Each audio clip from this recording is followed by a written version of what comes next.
حدثنا أبو اليمان الحكم بن نافع قال: أخبرنا شعيب عن الزهري قال: أخبرني عبيد الله بن عبد الله بن عتبة بن مسعود أن عبد الله بن عباس أخبره أن أبا سفيان بن حرب أخبره أن هرقل أرسل إليه في ركب من قريش وكانوا تجارا بالشأم في المدة التي كان رسول الله صلى الله عليه وسلم ماد فيها أبا سفيان وكفار قريش، فأتوه وهم بإيلياء فدعاهم في مجلسه وحوله عظماء الروم، ثم دعاهم ودعا بترجمانه فقال: أيكم أقرب نسبا بهذا الرجل الذي يزعم أنه نبي؟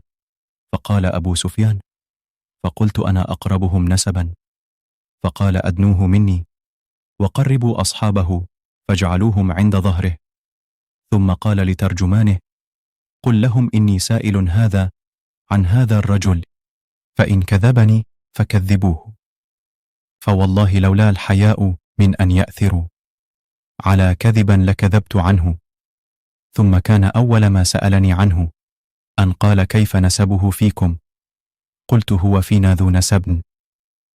قال: فهل قال هذا القول منكم أحد قط قبله؟ قلت: لا. قال: فهل كان من آبائه من ملك؟ قلت: لا. قال: فأشراف الناس يتبعونه أم ضعفاؤهم؟ فقلت: بل ضعفاؤهم.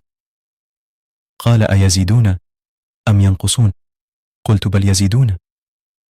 قال: فهل يرتد أحد منهم سخطة لدينه بعد أن يدخل فيه؟ قلت: لا. قال: فهل كنتم تتهمونه بالكذب قبل أن يقول ما قال؟ قلت: لا. قال: فهل يغدر؟ قلت: لا، ونحن منه في مدة لا ندري ما هو فاعل فيها. قال: ولم تمكنني كلمة أدخل فيها شيئا غير هذه الكلمة. قال: فهل قاتلتموه؟ قلت: نعم. قال: فكيف كان قتالكم إياه؟ قلت: الحرب بيننا وبينه سجال، ينال منا وننال منه. قال: ماذا يأمركم؟ قلت: يقول: اعبدوا الله وحده ولا تشركوا به شيئا، واتركوا ما يقول آباؤكم، ويأمرنا بالصلاة والصدق والعفاف والصلة. فقال للترجمان: قل له سألتك عن نسبه فذكرت أنه فيكم ذو نسب، فكذلك الرسل تبعث في نسب قومها. Narrated Abdullah bin Abbas.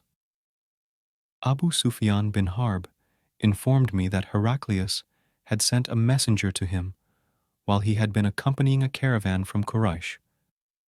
They were merchants doing business in Sham, Syria, Palestine, Lebanon, and Jordan, at the time when Allah's messenger had truce with Abu Sufyan and Quraysh infidels. So Abu Sufyan and his companions went to Heraclius at Ilia, Jerusalem. Heraclius called them in the court, and he had all the senior Roman dignitaries around him. He called for his translator who, translating Heraclius's question, said to them, "Who amongst you is closely related to that man who claims to be a prophet?" Abu Sufyan replied, "I am the nearest relative to him amongst the group." Heraclius said, "Bring him, Abu Sufyan, close to me, and make his companions stand behind him." Abu Sufyan added, "Heraclius told his translator to tell my companions that he wanted to put some questions to me regarding that man, the prophet, and that if I told a lie, they, my companions, should contradict me." Abu Sufyan added, "By Allah, had I not been afraid of my companions labeling me a liar, I would not have spoken the truth about the prophet." The first question he asked me about him was, "What is his family status amongst you?" I replied, "He belongs to a good, noble family amongst us." Heraclius further asked, "Has anybody amongst you ever claimed the same, i.e., to be a prophet, before him?" I replied, "No." He said, "Was anybody amongst his ancestors a king?" I replied, "No." Heraclius asked, "Do the nobles or the poor follow him?" I replied, "It is the poor who follow him." He said, "Are his followers increasing, decreasing, day by day?" I replied, "They are increasing." He then asked, "Does anybody amongst those who embrace his religion become displeased and renounce the religion afterwards?" I replied, "No." Heraclius said, "Have you ever accused him of telling lies before his claim to be a prophet?" I replied, "No." Heraclius said, "Does he break his promises?" I replied, "No. We are at truce with him, but we do not know what he will do in it." I could not find opportunity to say anything against him except that. Heraclius asked, "Have you ever had a war with him?" I replied, "Yes." Then he said, "What was the outcome of the battles?" I replied, "Sometimes he was victorious, and sometimes we." Heraclius said, "What does he order you to do?" I said, "He tells us to worship Allah and Allah alone, and not to worship anything along with him, and to renounce all that our ancestors had said.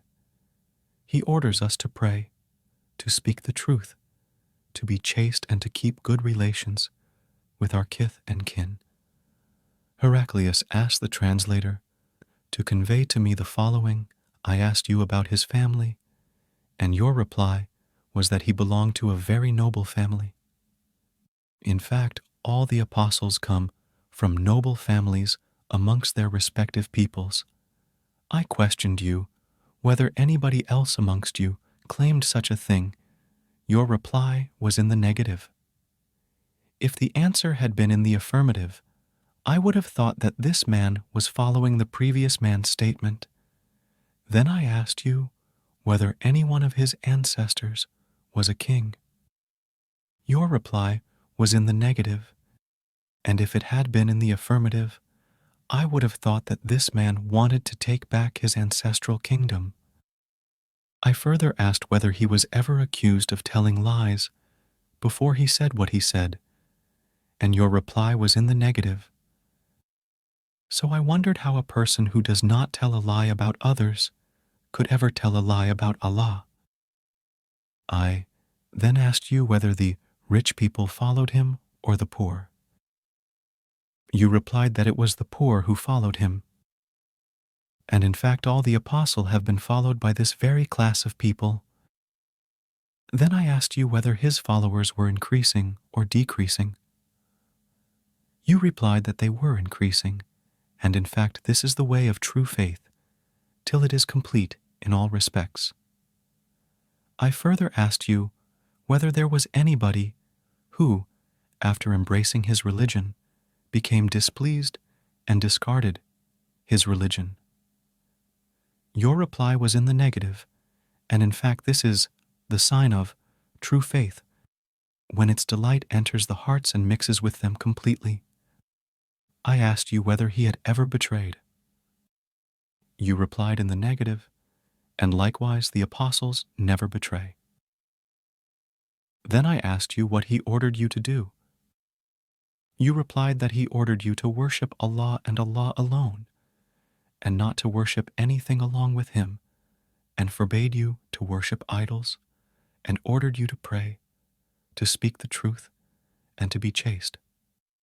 If what you have said is true, he will very soon occupy this place underneath my feet, and I knew it from the scriptures that he was going to appear, but I did not know that he would be from you. And if I could reach him, definitely, I would go immediately to meet him, and if I were with him, I would certainly wash his feet. Heraclius then asked for the letter addressed by Allah's apostle, which was delivered by Dihya to the governor of Basra, who forwarded it to Heraclius to read. The contents of the letter were as follows: "In the name of Allah, the Beneficent, the Merciful, this letter is from Muhammad, the slave of Allah, and his apostle, to Heraclius, the ruler of Byzantine. Peace be upon him who follows the right path. Furthermore, I invite you to Islam, and if you become a Muslim, you will be safe, and Allah will double your reward. And if you reject this invitation of Islam, you will be committing a sin of arisiyin, tillers, farmers, i.e., your people. And Allah's statement, O people of the Scripture, come to a word common to you and us, that we worship none but Allah, and that we associate nothing in worship with Him, and that none of us shall take others as lords beside Allah. Then, if they turn away, say, bear witness that we are Muslims, those who have surrendered to Allah. 364. Abu Sufyan then added, when Heraclius had finished his speech and had read the letter, there was a great hue and cry in the royal court. So we were turned out of the court. I told my companions that the question of Ibn Abi Kabsha, the Prophet, Muhammad, has become so prominent that even the king of Bani al-Asfar, Byzantine, is afraid of him. Then I started to become sure that he, the Prophet, would be the conqueror in the near future, till I embraced Islam, i.e., Allah guided me to it. The sub-narrator adds, Ibn an-Natur was the governor of Lya, Jerusalem, and Heraclius was the head of the Christians of Sham. Ibn an-Natur narrates that once while Heraclius was visiting Ilya, Jerusalem, he got up in the morning with a sad mood. Some of his priests asked him why he was in that mood. Heraclius was a foreteller and an astrologer. He replied, at night when I looked at the stars, I saw that the leader of those who practice circumcision had appeared, become the conqueror. Who are they who practice circumcision? The people replied, except the Jews, nobody practices circumcision, so you should not be afraid of them, Jews. Just issue orders to kill every Jew present in the country. While they were discussing it, a messenger sent by the king of Ghassan to convey the news of Allah's messenger to Heraclius was brought in. Having heard the news, he, Heraclius, ordered the people to go and see whether the messenger of Ghassan was circumcised. The people, after seeing him, told Heraclius that he was circumcised. Heraclius then asked him about the Arabs. The messenger replied, Arabs also practice circumcision. After hearing that, Heraclius remarked that sovereignty of the Arabs had appeared. Heraclius then wrote a letter to his friend in Rome, who was as good as Heraclius in knowledge. Heraclius then left for Homs, a town in Syrian, and stayed there till he received the reply of his letter from his friend, who agreed with him in his opinion about the emergence of the Prophet and the fact that he was a prophet. On that, Heraclius invited all the heads of the Byzantines to assemble in his palace at Homs.